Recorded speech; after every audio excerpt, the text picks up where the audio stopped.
¿Cómo andan ustedes? ¿Pudieron hacer el cuestionario del linfático? Como quien practica después de la clase.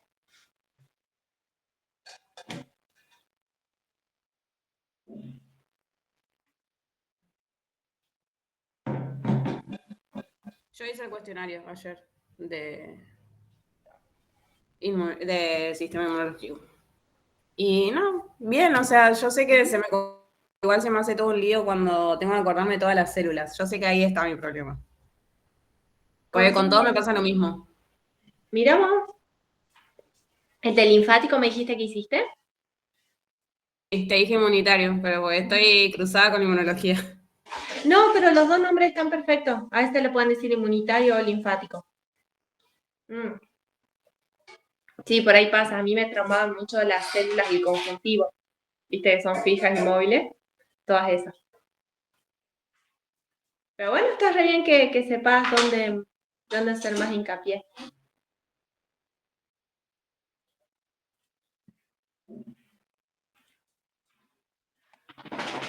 Bueno, hoy es un tema muy lindo, sistema endocrino. Como ya se imaginarán, el sistema endocrino tiene la función de producir hormonas. Van a ser todas las células, tejidos y órganos que producen hormonas, que son esta parte. Gracias, amor.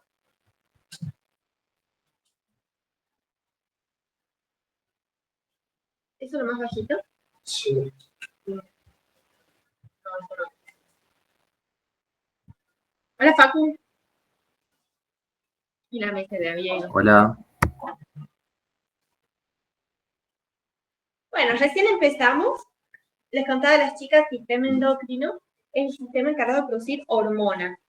Las hormonas son mensajeros químicos que viajan a través de la sangre.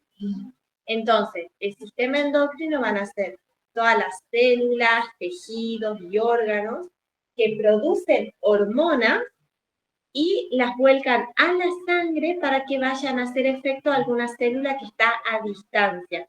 Y por eso necesitan la sangre para viajar, para llegar a esa célula que le decimos célula diana, a donde va a actuar la hormona. Según la composición, nosotros sí tenemos que saber cómo se clasifican las hormonas. Tenemos tres tipos de hormonas: derivadas de aminoácidos, esteroideas o derivadas del colesterol y proteicas y polipeptídicas. ¿Qué ejemplos damos de cada una? Las derivadas de aminoácidos son las catecolaminas, que son la adrenalina y noradrenalina, que la secreta la médula adrenal. La tiroxina y la trillotironina, que la secreta la tiroides. Las esteroideas son las tres sexuales, o sea, testosterona de los testículos y estrógenos y progesterona de los ovarios, producidas por distintas estructuras. Los estrógenos son producidos por los folículos ováricos y la progesterona por el cuerpo lúteo. Pero las dos son estructuras del ovario. Y además de las hormonas sexuales, ay, no me digas.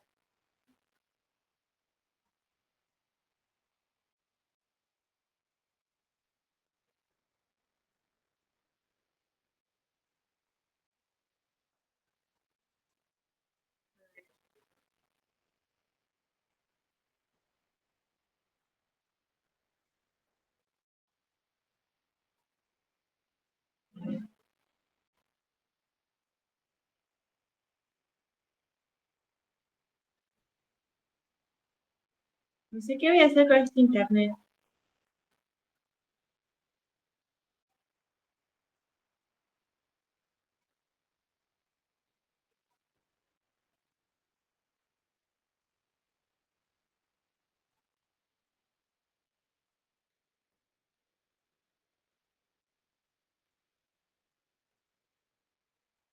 Ah, bueno, ahí vuelvo.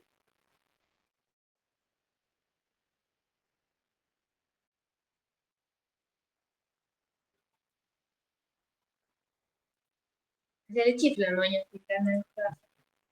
Bueno, y además de las hormonas sexuales, que son esteroides derivadas del colesterol, están los corticoides, que los produce la corteza adrenal. Y las proteínas y polipeptídicas van a ser todo el resto. Las hipofisarias, que son muchas, las del páncreas, esas son las que nos interesan, que tenemos que saber cómo se clasifican según su composición.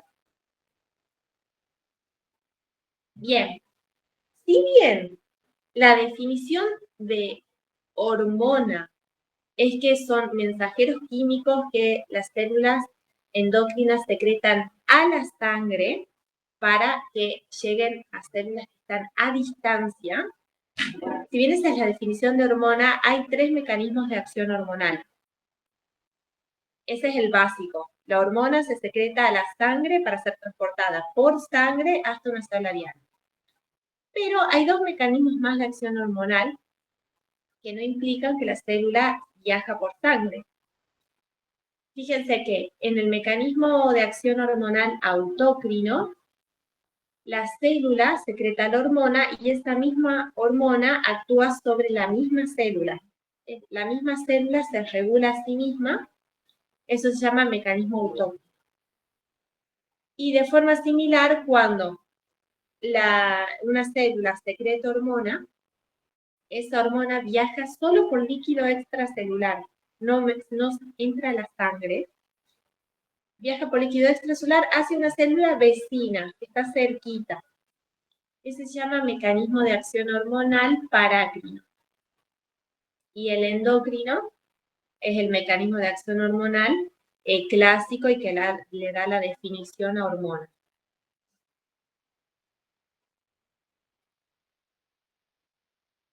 Fer, Bien, sí. ¿hay algún ejemplo de las autócrinas? De las autócrinas, ¿sabes que no me acuerdo de ningún ejemplo? Pero yo me imagino que tiene que ser algo así como para encontrarle lógica. Por ejemplo, una célula que está produciendo algo y cuando produce mucho de ese algo, ya secreta también hormonas que actúan sobre ella misma para decirle ya no sigas produciendo porque ya hay mucho. Me imagino que será algo así, pero puedo buscar un ejemplo después. Bien, gracias. ¿Se acuerdan de la primera clase cuando vimos tejido epitelial, que puede ser de revestimiento glandular, sensorial, y dentro del glandular podía ser exócrino o endocrino? Bueno, en esa partecita de endocrina, que era la final, la última de la clase, nosotros vimos que el tejido endocrino podía clasificarse en células dispersas, en otros órganos, celulitas dispersas, en cualquier órgano del cuerpo, o órganos parenquimatosos. Y que esos órganos parenquimatosos podían tener organización folicular, si las células endocrinas formaban folículos con coloide, o cordonal, si esas células endocrinas formaban cordones, una al lado de la otra. Bueno, esa sigue siendo la clasificación aceptada, obviamente. Pero tenemos 2 opciones. Podemos decir, el sistema endocrino se organiza en células dispersas, en otros órganos, o órganos parenquimatosos. Pero con la salvedad de que esos órganos parenquimatosos, algunos pueden ser 100% endocrinos, por ejemplo, la tiroides o la hipófisis, son órganos 100% endocrinos. Y también tenemos órganos que son en parte endocrinos y en parte exócrinos. Por eso le podemos decir órganos no completamente endocrinos o tejido endocrino dentro de órganos no completamente endocrinos. Esta, para que ustedes no se preocupen, que son 2 clasificaciones aceptadas. Podemos decir entonces, células dispersas y órganos diciendo que está la salvedad de que hay órganos 100% endocrinos y tejido endocrino dentro de órganos no completamente endocrinos. O de entrada, ya decir, el sistema endocrino se organiza en células dispersas, tejido endocrino dentro de órganos no completamente endocrinos y glándulas endocrinas propiamente dichas, que serían los órganos parenquimatosos. Por eso les aclaré acá. Pueden decirlo como dos cosas, dos formas de organización del sistema endocrino, o tres, como ustedes quieran, está bien.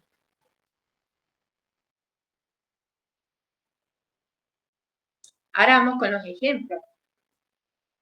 A las células dispersas en órganos no endocrinos, por ejemplo, cuando veamos el tubo digestivo, o sea, el estómago, el intestino delgado, el intestino grueso, o cuando veamos la tráquea u otros órganos del aparato respiratorio, vamos a ver que en el mismo epitelio que reviste esos órganos internamente, hay células endocrinas dispersas.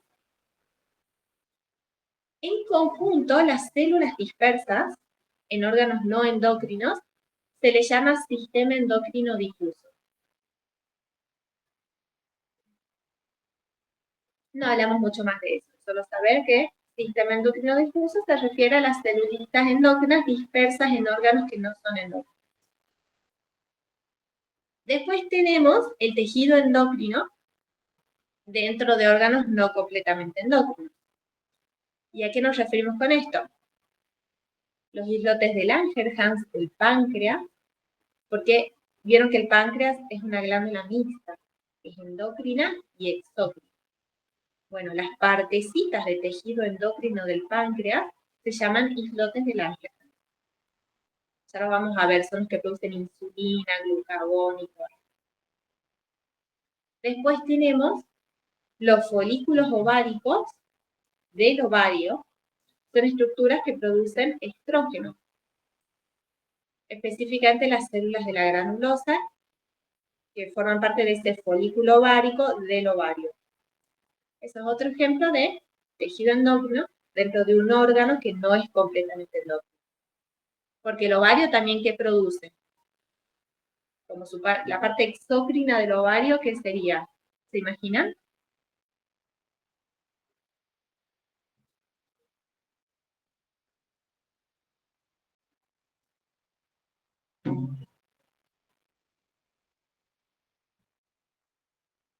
Tanto los ovarios... Perdón, Jessy, ¿qué? Tal cual. El gameto. Tal cual. Tanto los testículos como los ovarios también se consideran glándulas mixtas, endócrinas y exócrinas, porque la parte endocrina es las hormonas sexuales y la parte exócrina son los gametos, el espermatozoide en el testículo o el óvulo en el ovario. Bien, y el testículo, las células endocrinas, el tejido endocrino se llama, son las células de Leydig. Esos son los tres ejemplos de órganos que son glándulas mixtas, o sea, no completamente endocrinos. Páncreas, ovarios y testículos. Y por último tenemos las glándulas endocrinas propiamente dichas, o sea, constituyen órganos parenquimatosos, con parénquima y con estroma. Tenemos la hipófisis, glándula pineal, tiroides, paratiroides, adrenales, que todas esas las vemos ahora, y el cuerpo lúteo. El cuerpo lúteo no lo vemos ahora, lo vemos cuando veamos la clase de reproductor de hembra. Aunque es una estructura del ovario, así como los folículos ováricos, el cuerpo lúteo, por definición, es una glándula endocrina que aparece en el ovario por momentos, por eso se le dice glándula endocrina temporal. Pero esa la vemos después en otra clase. Bueno, esto, chicos, es súper importante, es un tipo de cosas que por ahí nos preguntan quieren que digamos y son tan obvias que no se nos ocurre aclarar. Todo tejido endocrino va a estar muy, muy, muy irrigado, lleno de capilares. ¿Por qué? Son los vasos sanguíneos más pequeños, los capilares, porque es a donde esas células endocrinas están volcando la secreción. Es como decir, las glándulas exócrinas tienen conductos. Y sí, porque es como sacan la secreción al exterior. Bueno, las células endocrinas siempre van a estar cerca de capilares y el tejido endocrino siempre va a estar muy irrigado, porque es a donde están volcando las hormonas.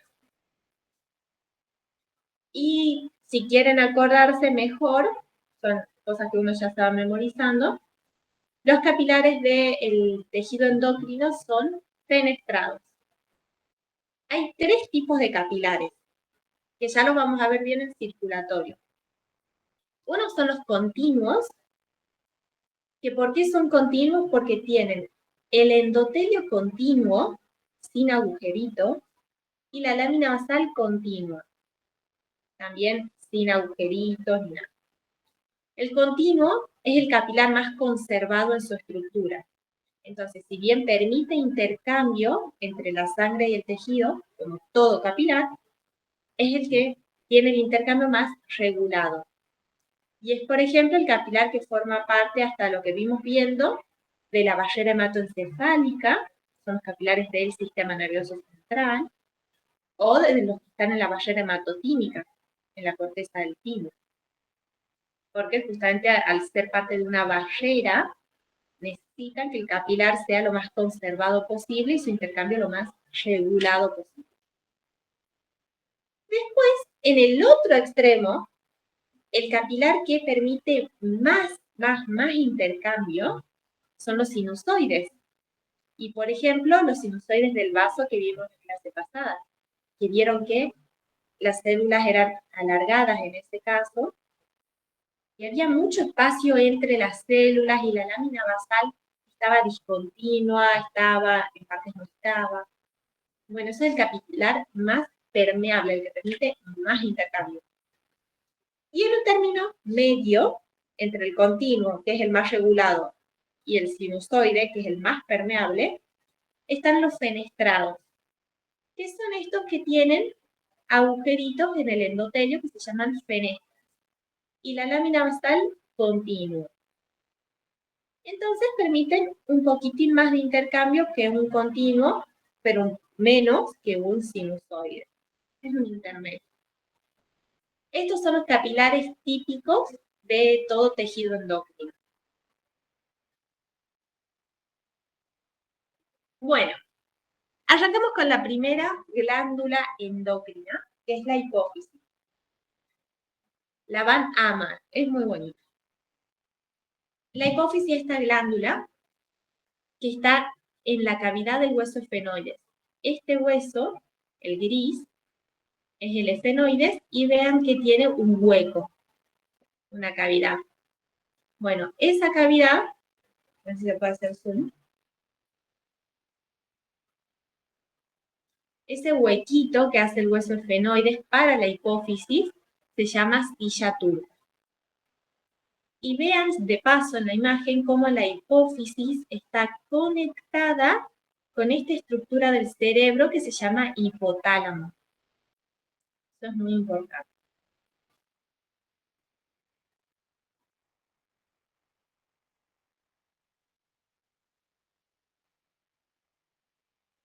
La hipófisis tiene 2 lóbulos. Uno se llama neurohipófisis o hipófisis posterior, que es tejido nervioso. Y el otro se llama adenohipófisis o hipófisis anterior, y es tejido endocrino. Por eso dice que los lóbulos tienen orígenes embriológicos distintos, porque la neurohipófisis, como es tejido nervioso, deriva del neuroectodermo. Y la adenohipófisis, que es tejido endocrino, deriva del ectodermo específicamente el ectodermo bucal. Y específicamente dentro del ectodermo bucal, la bolsa de Rathke. No les digo esto porque sea muy importante. Nosotros no estudiamos embriología tan profundo como para saber todas las subdivisiones de las 3 capas embrionales. Cuando decimos neuroectodermo, es la parte del ectodermo que da origen a todo el tejido nervioso. Por eso neuroectodermo. Pero esto de la bolsa de Rathke, del ectodermo bucal, solamente se los digo porque se los repite muchísimo. Así como se dice la hipófisis está en la silla turca del esfenoides, se dice la adenohipófisis se origina de la bolsa de Rathke. Para que no se asusten, es una partecita de una parte del ectodermo. Y solo se refiere a origen embriológico. Bueno, la neurohipófisis y la adenohipófisis nosotros las sabemos diferenciar muy bien al microscopio. Miren que de lejos nomás vemos que la neurohipófisis es rosita clara y la adenohipófisis, bueno, tiene otra coloración, es basófila o acidófila. Esto es porque la neurohipófisis es tejido nervioso, son axones con su vaina de mielina. Entonces lo veríamos como veíamos en la clase de nervioso la sustancia blanca. La vemos acidófila, clarita, porque son los axones con su vaina de mielina. También la adenohipófisis sí es tejido endocrino. Empecemos con la neurohipófisis, que es más cortita. Miren esta imagen. Esta es la hipófisis y tenemos el lóbulo posterior, que es la neurohipófisis, y el lóbulo anterior, que es la adenohipófisis. Y vean cómo la hipófisis, glándula endocrina, está relacionada con el hipotálamo, que es una estructura del cerebro. Ya vamos a ver cómo el hipotálamo regula las funciones de toda la hipófisis. Bueno, tanto la neuro como la adenohipófisis tienen 3 partes cada una. La más importante de la neurohipófisis es esta de abajo, que es la pars nervosa, la más grande. Pero también está formada por la eminencia media, que es esta parte de acá, y el infundíbulo o tallo infundibular, que vean cómo la eminencia media se continúa con el infundíbulo, y el infundíbulo abajo se continúa con la pars nervosa. El infundíbulo o tallo infundibular decimos que une toda la hipófisis al hipotálamo. Porque vean que la adenohipófisis solamente se está como agarrando, es como que se cuelga la adenohipófisis de ese infundíbulo. Quien realmente está conectando toda la hipófisis al hipotálamo es este infundíbulo. Y alrededor lo abrazan partes de la adenohipófisis. Ustedes me van diciendo, chicos, lo que no entiendan y lo vamos repitiendo o explicando lo distinto. Es un tema re lindo y merece que se lo sepan como el Padre Nuestro. Ahora una aclaración importante. La neurohipófisis no es tejido endocrino, es tejido nervioso. Lo que hace la neurohipófisis es almacenar en sus axones hormonas. Y cuando se necesitan, esas hormonas se liberan a la sangre. Miren esto. Yo voy a apagar el ventilador porque ya me estoy gritando mucho, pero quiero que vean, si estos son los axones, ¿dónde están los somas de las neuronas de estos axones? Porque un axón no es el axón flotante. El axón es la prolongación larga y única de una neurona. Entonces, ¿dónde está el soma de estas neuronas que tienen estos axones? Vayan viéndolo. En el dibujito, ¿no?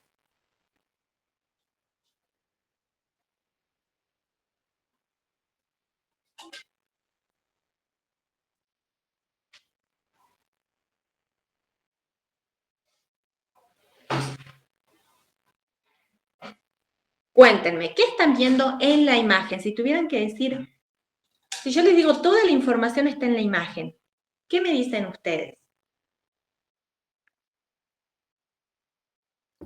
Y el soma estaría en el hipotálamo.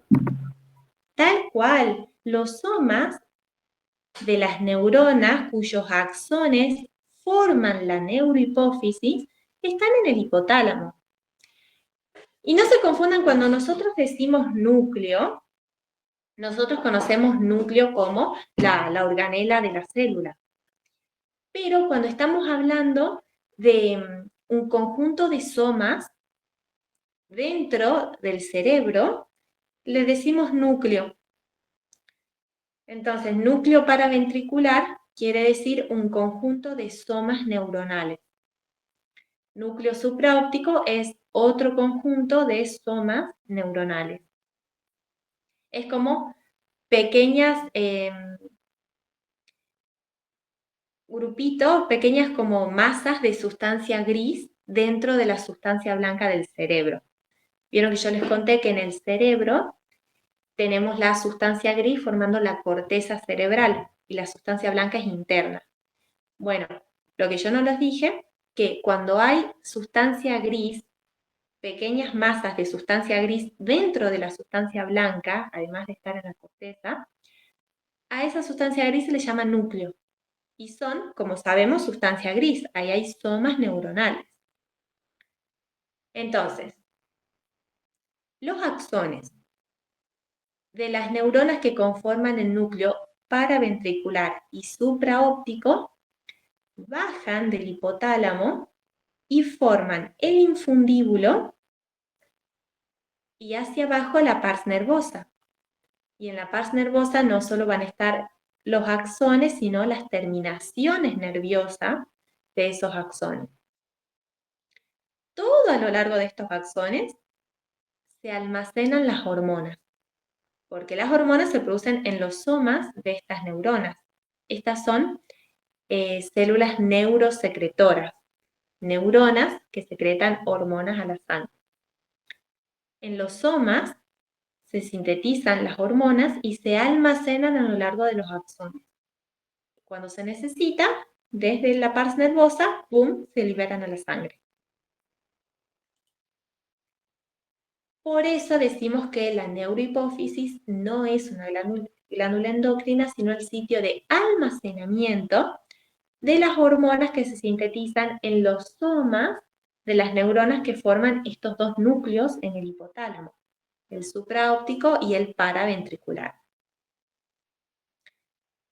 Y los axones de estas neuronas bajan por la eminencia media, formando primero el infundíbulo y después la pars nervosa. Como ven, las neuronas del núcleo paraventricular secretan oxitocina y las del núcleo supraóptico secretan ADH. Esas serían las dos hormonas de la neurohipófisis. Y esto es importante, nos pueden preguntar, ok, ya sabiendo esto, ¿cuáles son los componentes de la pars nervosa de la neurohipófisis? Que yo les dije es la que más estudiamos. Tenemos los axones, principalmente, de estas neuronas del núcleo supraóptico y paraventricular, los axones con sus terminaciones nerviosas, pituicitos, que son astrocitos modificados, y como parte de la neuroglia, dan sostén, y capilares fenestrados. Nunca se olviden de olvidar como componentes de cualquier tejido endocrino que estén describiendo los capilares fenestrados.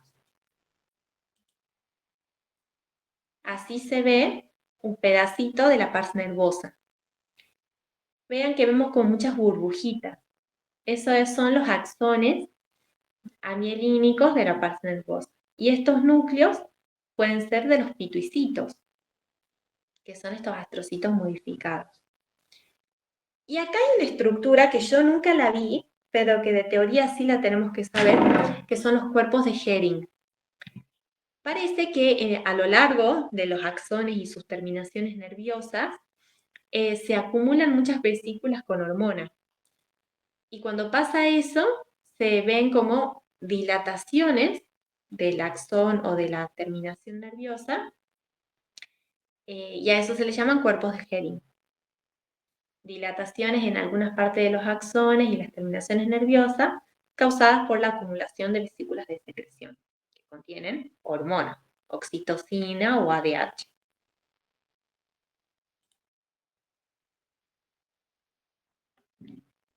Siempre nosotros tenemos que saber, hablando en este tema endocrino, ¿dónde se secreta la hormona?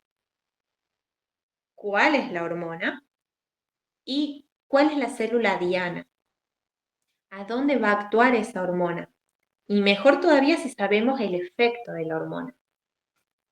Por ejemplo, la oxitocina dijimos que es la hormona que secretan las neuronas del núcleo supraóptico.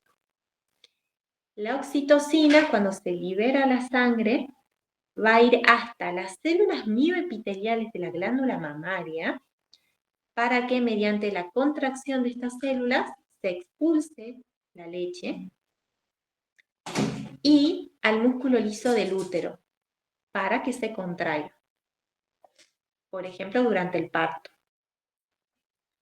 Y el núcleo paraventricular secretaba ADH, antidiurético o vasopresina. Son sinónimos los tres. Esta hormona va a ir hasta los riñones para regular el equilibrio hídrico. En función de nuestro estado de hidratación, va a decir, bueno, puedo dejar que se vaya agua por orina o impedir que el agua se vaya por la orina y retenerla. Estamos, por ejemplo, deshidratadas. A eso se refiere con equilibrio hídrico. En función de nuestro estado de hidratación, qué tanta agua se va por la orina o se queda en el cuerpo.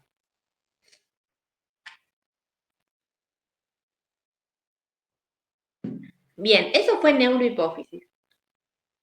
Ahora, la adenohipófisis o la hipófisis anterior también tiene tres partes. La más importante también es la más gordita de acá abajo, la pars distal. Pero sí vamos a decir una cosita chiquita de la pars intermedia, que vean dónde está, entre la pars distal y la pars nervosa de la neurohipófisis. Es esta parte, la pars intermedia, es esta parte que le dibujaron folículos. Porque en la pars intermedia, algunas de sus células endocrinas se van a organizar formando pequeños folículos. Solo pasa acá, de toda la hipófisis, solo pasa acá en la pars intermedia. Y la pars tuberal, que es esta parte que rodea al infundíbulo. ¿Ven? Lo rodea al infundíbulo. Y acá también vamos a decir algo característico para saber identificarla a la pars distal, a la pars tuberal. Pero vamos a hacer muchísimo más hincapié en la pars distal. Así como dijimos cuáles son los componentes de la pars nervosa, que eran axones, pituicitos y capilares fenestrados, la pars distal de la hipófisis tiene células endocrinas de organización cordonal. ¿Se acuerdan cuando vimos la primera clase? Que las células endocrinas podían organizarse de dos formas. Cordonal, una al lado de la otra, formando cordones, y folicular, que era una pared de células endocrinas y un coloide en el centro. Era como un quiste. Una pared formada por células endocrinas y coloide adentro, que eran las hormonas. Bueno, casi para generalizarle, casi todas las células endocrinas del cuerpo se organizan de forma cordonal, excepto la tiroides, que vamos a ver después, y esta pequeña parte de la hipófisis, la parte intermedia de la adenohipófisis. Excepto esas dos, todo el resto de células endógenas tienen organización cordonal, como para que no duden cuando les pregunten, qué sé yo, adrenal, ¿qué organización tienen las células? Cordonal, porque no es tiroides y no es la parte intermedia de la adenohipófisis. Entonces, los componentes de la parte distal: células endócrinas, capilares fenestrados y estas células folículo estrelladas que no tienen mucho de particular, le dan sostén a las células endócrinas. Acá lo importante son las células endócrinas. Se clasifican en cromófilas y cromóforas. Las cromófilas, que más o menos son el 50 y 50%. Las cromófilas son células endócrinas que tienen almacenadas hormonas en su citoplasma. Por eso pueden captar el colorante. Y según qué hormona sea, o sea, qué célula endócrina sea, pueden captar la eosina o la hematoxilina. Por eso, Pati, por eso dentro de las cromófilas tenemos basófilas y acidófilas. Porque cromófila significa afinidad por el colorante. Pero de ahí pueden tener afinidad por la eosina o por la hematoxilina. Y las cromófobas no se tiñen con ninguno de los dos colorantes porque se liberaron recientemente la hormona de la sangre y quedaron vacías en su citoplasma. Por eso no captan ningún colorante. Son cromófilas desgranuladas.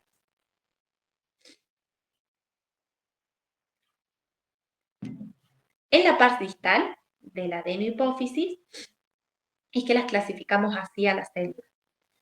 Dentro de las cromófilas, las acidófilas son las más abundantes, son el 40%. Fíjense cómo esta es una imagen de la parte distal de la adenohipófisis y se ven en general muchas más acidófilas que basófilas o cromófobas. Y las basófilas generalizamos que secretan hormonas tróficas. Ya vamos a ver qué hormonas secretan las acidófilas y qué hormonas las basófilas. Pero generalizamos de las basófilas que secretan hormonas tróficas, o sea, hormonas que van a actuar sobre otras glándulas endócrinas. Por ejemplo, una célula basófila es la célula endócrina que secreta la hormona estimulante de la tiroides. Entonces, esta hormona, la hormona estimulante de la tiroides, va a hacer efectos sobre la tiroides para estimularla a que secrete tiroxina y trillotironina.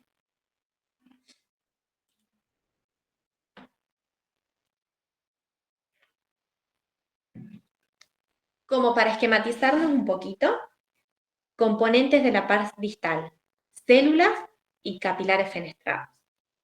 Dentro de las células tenemos las folículos estrelladas, no son muy importantes, dan sostén y no las identificamos al microscopio. Y las endócrinas. Estas células endócrinas pueden ser cromófilas o cromófobas, 50-50. Las cromófilas son el 40% acidófilas y el 10% basófilas. Las acidófilas son dos: las células somatotropas y las células lactótropas. ¿Por qué se llaman así? Se llaman así, las somatotropas secretan hormona del crecimiento. Por eso somato, crecimiento, cuerpo, ¿no? Y las lactótropas secretan prolactina. Las basófilas dijimos que son las que secretaban hormonas tróficas, las hormonas que van a hacer efecto sobre otra glándula endocrina. Tenemos las células tirotropas, corticotropas y gonadotropas. Las tirotropas son las células que secretan esta que yo les contaba, la hormona que va a estimular a la tiroides. Las corticotropas son las células que secretan la hormona que van a estimular la corteza adrenal. Y las gonadotropas son las células que secretan las hormonas que van a estimular las gónadas, los ovarios y los testículos.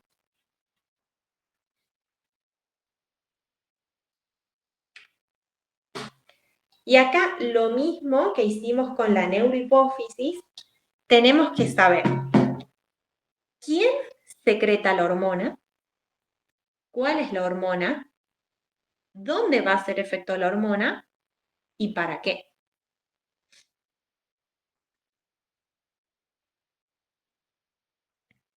A ver, juguemos a que practican ustedes decir cada una. Miren, justo son 5. Así como me escucharon describir que las neuronas del núcleo supraóptico secretan oxitocina que va a la glándula mamaria y al útero para generar una contracción de las células. ¿Cómo describirían, por ejemplo, las somatotropas? Elijan uno cada uno y me van leyendo cómo articularían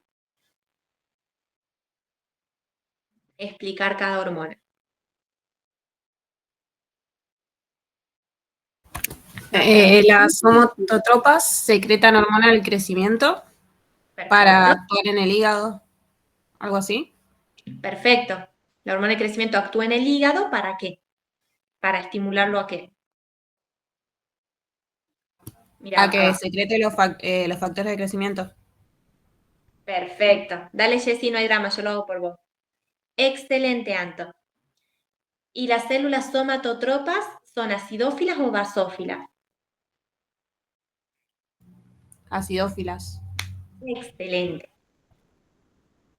Muy bien, Anto. ¿Quién hace las lactótropas?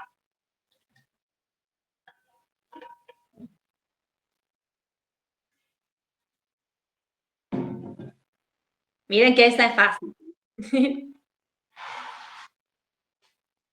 Sería las lactótopas, Muy bien. secretan prolactina en las glándulas mamarias, produciendo la leche. Perfecto. Secreta prolactina que viaja por sangre hasta la glándula mamaria. Muy bien. Excelente, May. Serían acidófilas. Perfecto. Ahora yo les hago las tirótropas en lugar de Jessy. Las células tirótropas son células basófilas de la parte distal de la adenohipófisis que secretan tirotrofina o también llamada hormona estimulante de la tiroides, TSH, que viaja por sangre hasta llegar a la tiroides, donde estimula la secreción de las hormonas tiroides.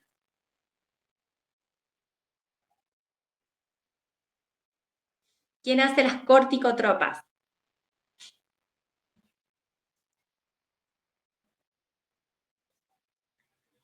¿Facu o Martí?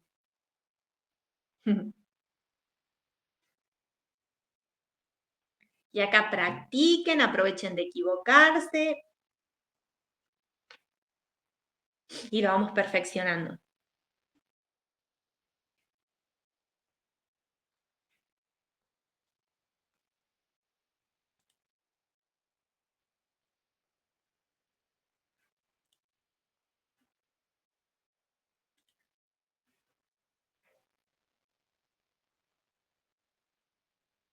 ¿Querés que te ayude, Martí? Y lo decimos juntas.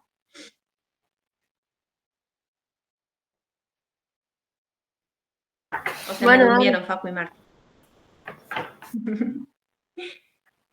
Dale. Arrancamos, Martí, con las células corticotropas secretan ¿qué? Corticotrofina, hormona estimulante de la corteza adrenal. Perfecto, o ACTH. Esa hormona viaja por sangre hasta llegar ¿a dónde? La corteza adrenal. Perfecto. ¿Y qué genera? ¿Qué estimula?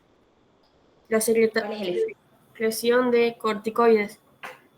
Excelente, muy bien. Y Facu lo mismo. Las gonadotropas son células que secretan ¿qué hormona?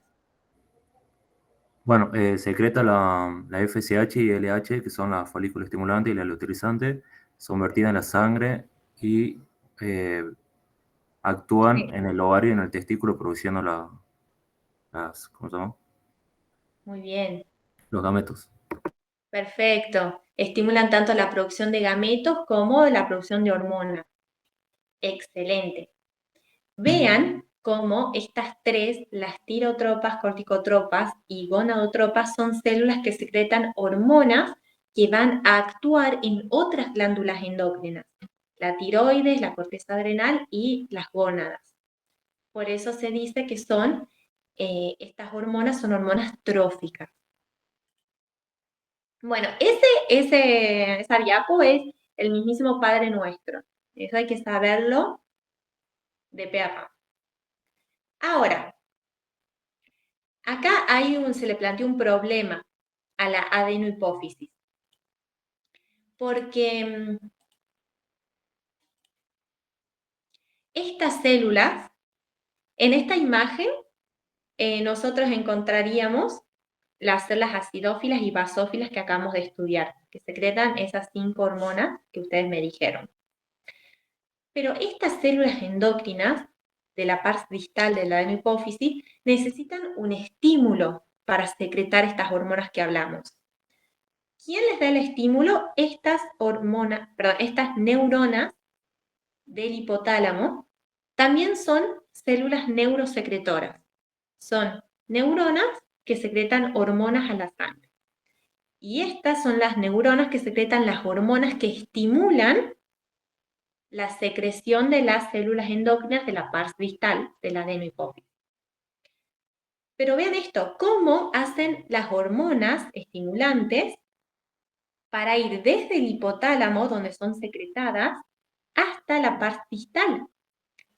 No se teletransportan, necesitan algo que las lleve desde el hipotálamo, porque vean que los axones de estas neuronas llegan solo hasta el hipotálamo. Llegan hasta acá. ¿Cómo hacen las hormonas estimulantes para ir desde el hipotálamo hasta la parte distal? A través del sistema porta. Un sistema porta es un sistema de vasos sanguíneos que empieza y termina en capilares, o sea, en vasos sanguíneos los más pequeñitos, donde se produce intercambio.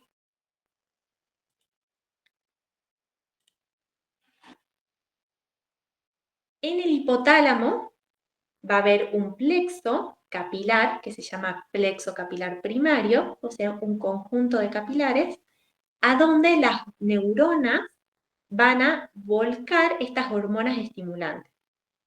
Esos capilares se unen y forman venas pequeñitas. Bajan esas venas hasta la pars distal y en la pars distal de la hipófisis se vuelve a formar otro plexo capilar, o sea, un conjunto de capilares, que se llama plexo capilar secundario.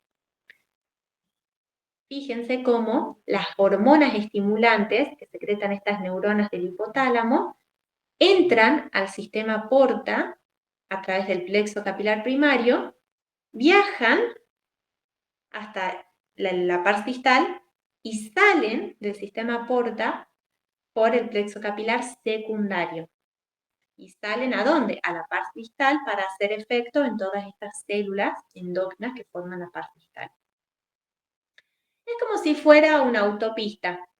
Entran a la autopista las hormonas estimulantes por el plexo capilar primario que está en el hipotálamo.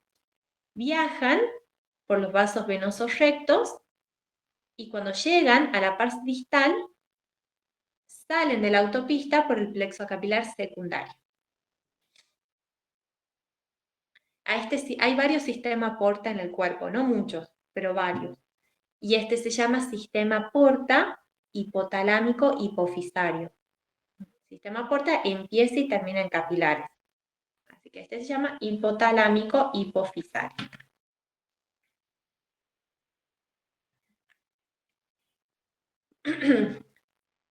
¿Por qué la neurohipófisis no necesitaría un sistema porta como la adenohipófisis? La adenohipófisis, aquí es que como que se manifiesta que la adenohipófisis sí es tejido endocrino, formado por células endócrinas que necesitan un estímulo para secretar hormonas. Ese estímulo son las hormonas estimulantes que le secretan neuronas del hipotálamo y que viajan por el sistema porta. La neurohipófisis no tiene sistema porta. ¿Por qué? Porque está formada por axones que almacenan las neuronas, las hormonas que secretan las neuronas del hipotálamo. Entonces ahí no necesitan sistema porta, porque la misma hormona se almacena a lo largo del mismo axón. Bien, y acá hay un concepto muy copado, que lo van a estudiar muchísimo en fisio, que es el eje hipotalámico hipofisario. Se refiere a que el hipotálamo y la hipófisis actúan en conjunto para regular distintas funciones del cuerpo. Sabemos que el hipotálamo es una estructura del cerebro y la hipófisis es una glándula endócrina. Y están conectados mediante el infundíbulo, que era una parte de la neurohipófisis, y este sistema porta que es necesario para la función de la adenohipófisis. O sea que si yo cortara, o sea, abro el cerebro, no sé, de un perro, y le corto el infundíbulo y los vasitos del sistema porta, la hipófisis se me cae.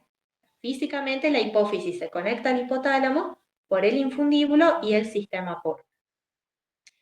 Juntos, hipotálamo y hipófisis van a regular la función de distintos procesos u otras glándulas endócrinas del cuerpo, como ya vimos. Solo que ahora lo vemos integrado. Si yo tomo de ejemplo, por ejemplo, el eje hipotálamo, hipófisis, oxitocina. La oxitocina era una hormona que actúa sobre, ponerle las glándulas mioepiteliales, las células mioepiteliales de la glándula mamaria. Entonces, el proceso fisiológico de expulsar la leche de los alvéolos es gracias al eje hipotálamo, hipófisis, oxitocina. ¿Cómo es esto? Las células, las neuronas que conforman el núcleo paraventricular, secretan oxitocina, la almacenan a lo largo de sus axones y cuando es necesario se secretan a la sangre, viajan por sangre hasta las células mioepiteliales y provocan la contracción de esas células y por lo tanto la expulsión de leche. Vean cómo yo para explicar ese eje explico 3 puntos claves. ¿Qué hace el hipotálamo? ¿Qué hace la hipófisis? Y a dónde va la hormona y qué efecto produce. A eso se le llama eje hipotalámico, hipófisis, determinada hormona en determinado órgano. Ese sería, por ejemplo, el eje hipotálamo, hipófisis, glándula mamaria. Ahora, si yo quiero explicar el eje hipotálamo, hipófisis, tiroides, o sea, cómo el hipotálamo y la hipófisis en conjunto regulan la función de la tiroides. Bueno, acá resulta que las neuronas o células neurosecretoras del hipotálamo secretan hormona estimulante de las células tirotropas, que viajan por el sistema hipotalámico hipofisario hasta la parte distal, donde hace efecto en las células tirótropas. ¿Para qué? Para que secreten tirotrofina u hormona estimulante de la tiroides, que viaja por sangre hasta la tiroides para estimular la secreción de hormonas tiroides. Este es el eje hipotálamo, hipófisis, tiroides. Bueno, Miren esto. A esto se refiere que juntos, hipotálamo y hipófisis regulan la función de otras glándulas endócrinas, como la tiroides, la corteza adrenal, los ovarios y los testículos, y procesos, como vimos la lactancia, el crecimiento y el equilibrio hídrico. El crecimiento por la hormona del crecimiento, secretada por las células somatótropas de la hipófisis. La lactancia, tanto por la oxitocina como la prolactina.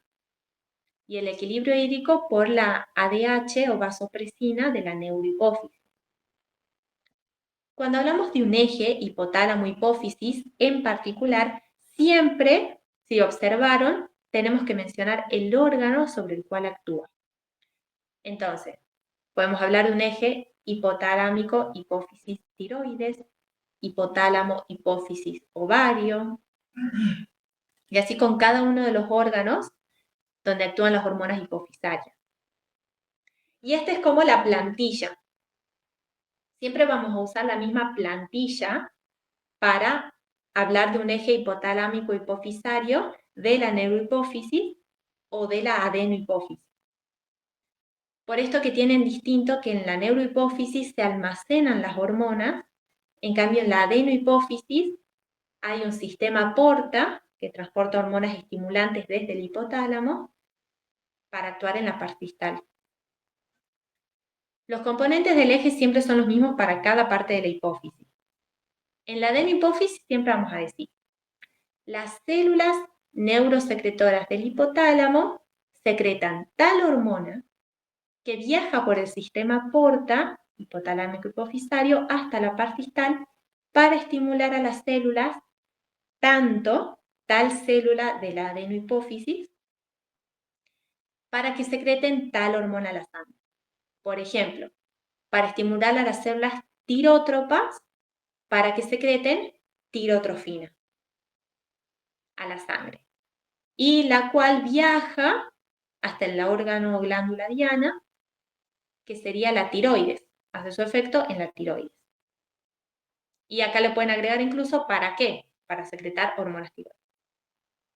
Y esto va a ser lo mismo para cualquiera de las 6 células que forman la parte distal de la adenohipófisis. Somatótropas, lactótropas, tirótropas, corticotropas y gonadotropas. Solo cambian cómo se llama la hormona estimulante del hipotálamo, la célula de la parte distal, la hormona que secreta esa célula y a dónde va a hacer efecto. ¿Se entiende? En cambio de la neurohipófisis, acá no hay sistema porta. Acá solo decimos las neuronas de uno de los 2 núcleos del hipotálamo, supraóptico o paraventricular, secretan una de las 2 hormonas, oxitocina o ADH, y la almacenan a lo largo de sus axones, desde donde se van a liberar a la sangre para hacer efecto en tal órgano.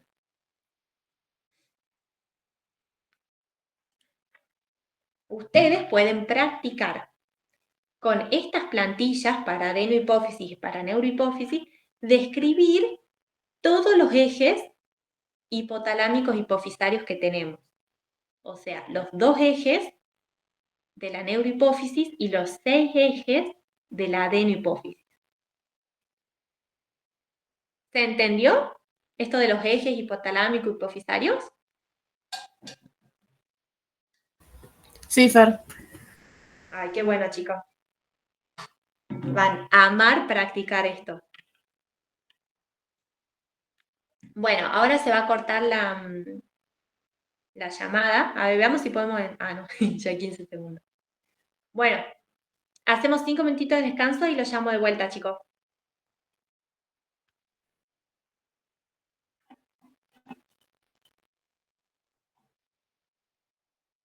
Bueno, me encantó que nos explayemos con la parte de hipófisis porque es un tema muy, muy, muy importante y nosotros tenemos que manejar los ejes, que es básicamente decir esas cositas de forma ordenada y sistemática. Pero bueno, vamos a tener que ir un poquito a la velocidad de la luz en el resto de la clase.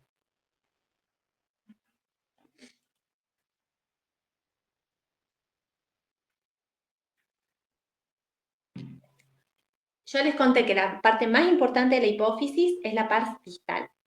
Y de la pars intermedia y la tuberal vamos a decir una cosita. Bueno, estamos todos. De la pars intermedia ustedes ya saben que estaba entre la pars nervosa y la pars distal. Incluso muchas veces en los cortes se ve que entre la pars intermedia y la pars distal está la cavidad de la hipófisis o cavidad de Rathke, que es un espacio, un remanente embriológico que quedó de cuando se forma la hipófisis, queda esta cavidad entre la pars intermedia y la distal. Pero ustedes pueden decir rápidamente que la pars intermedia está entre la pars nervosa y la pars distal. Diferencia de tinción. ¿Qué ven, chicos? En la pars distal dijimos que el 40% de las células eran acidófilas. Por eso la vemos bien acidófila, la pars distal. ¿Qué diferencia ven con la pars intermedia?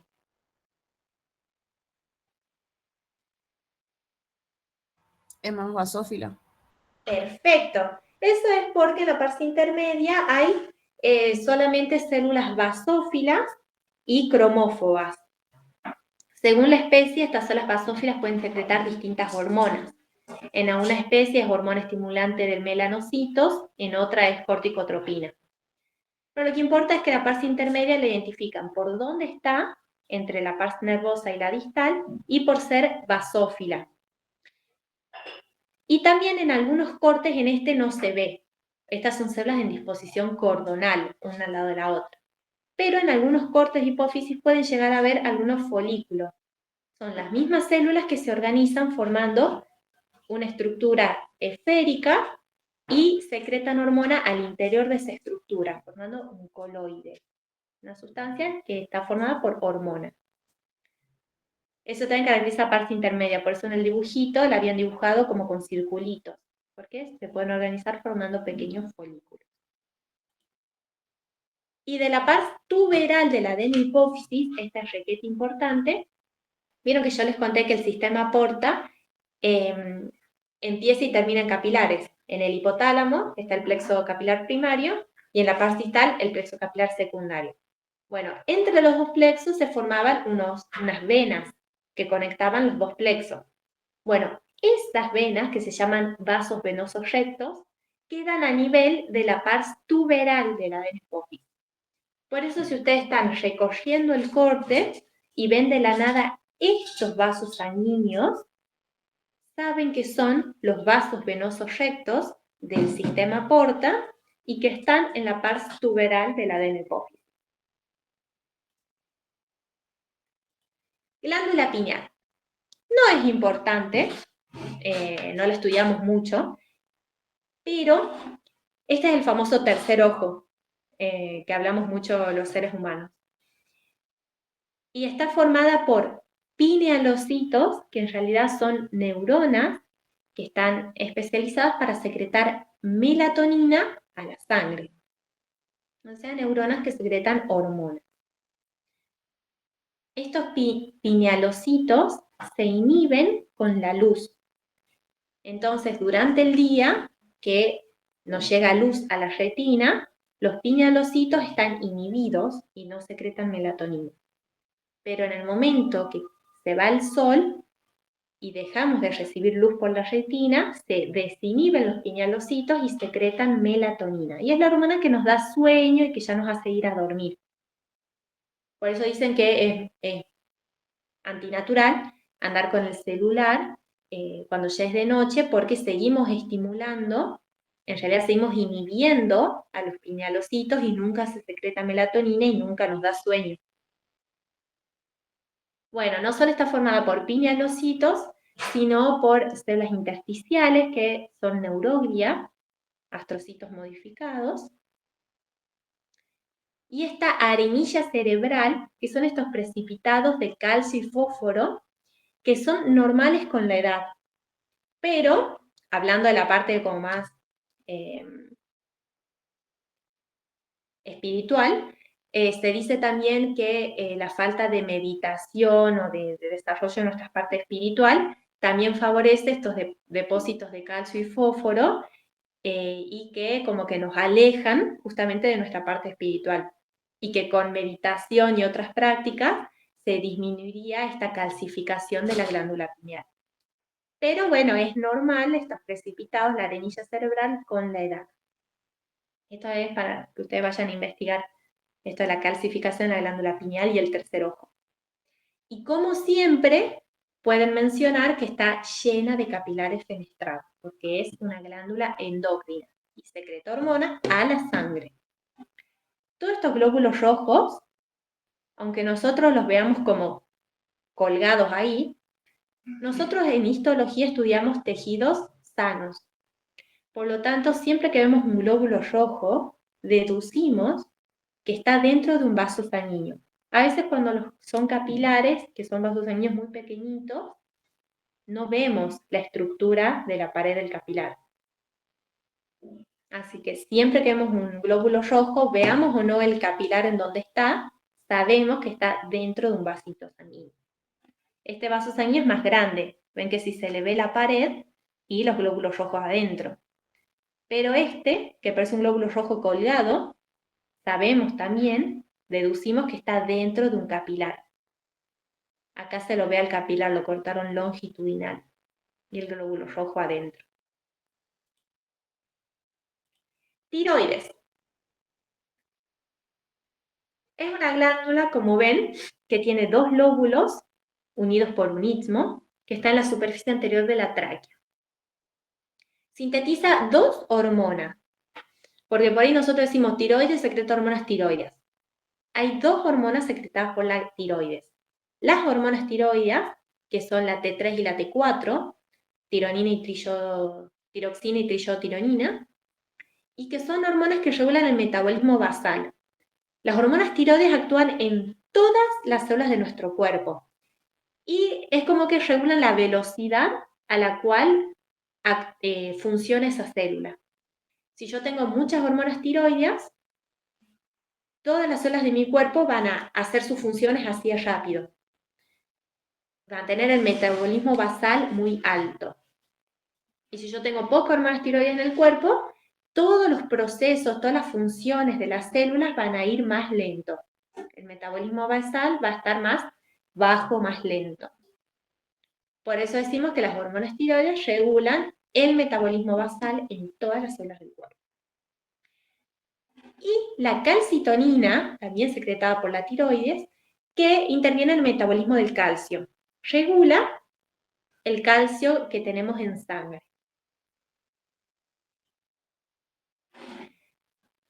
La tiroides es una glándula endocrina que constituye un órgano parenquimatoso.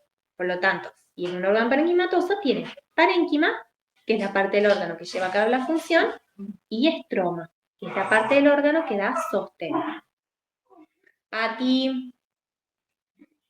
El estroma es la cápsula de tejido conjuntivo y que envía tabiques al interior lobulillando el parénquima.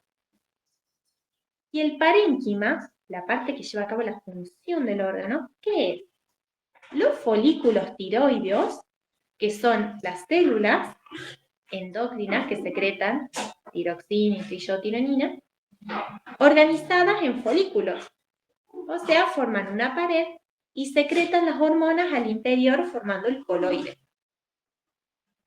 Y entre los folículos, ven que hay tejido conjuntivo laxo.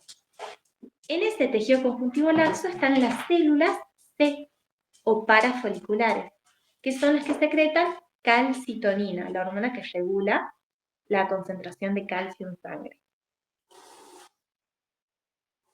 Miren esto. Es como un 3D de los folículos tiroideos. Ven que son estructuras esféricas, como quísticas, que tienen una pared formada por las células foliculares, que son las células endócrinas que secretan hormonas tiroideas, y el coloide en su interior, que es la sustancia formada por hormonas tiroides. Y entre folículos tiroideos tenemos las células C, que secretan calcitonina, la hormona que regula el calcio en sangre. Y acá dibujaron muchos vasos sanguíneos, muchos capilares, sabemos que son fenestrados, y forman parte de este tejido conjuntivo laxo que está entre los folículos. Y así se ven al microscopio. La pared de los folículos tiroideos es un epitelio, formada por estas células foliculares que son células endócrinas. El epitelio puede ser plano simple o cúbico simple según la actividad de la célula. Por ejemplo, este folículo, que ven que tiene un epitelio plano simple, deducimos que es un folículo inactivo. Las células están planas, no están secretando hormonas. En cambio, este folículo de al lado, que tiene un epitelio más cúbico simple, deducimos que es un folículo activo, que está produciendo hormona y volcándola al coloide. El coloide sería como una forma de almacenamiento de la hormona, solo que extracelular, fuera de la célula. Cuando las hormonas se necesitan en sangre, las mismas células foliculares agarran, captan coloide, que es hormona, y a través de ella la vuelcan a los capilares del tejido conjuntivo laxo. Por eso, mientras están en actividad el folículo, las células foliculares están secretando hormona al coloide. Y cuando se necesita en sangre, captan coloide y las vuelcan a los capilares en el tejido conjuntivo. Tengan en cuenta que el coloide es acidófilo, porque además de las hormonas, está formado por algunas proteínas que tienen la función de almacenar esa hormona.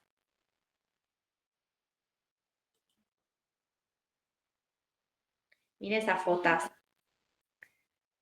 Este folículo tiroideo, ¿ustedes dirían que es activo o inactivo? Este folículo que tiene epitelio cúbico simple, porque vemos los núcleos redondos. Activo.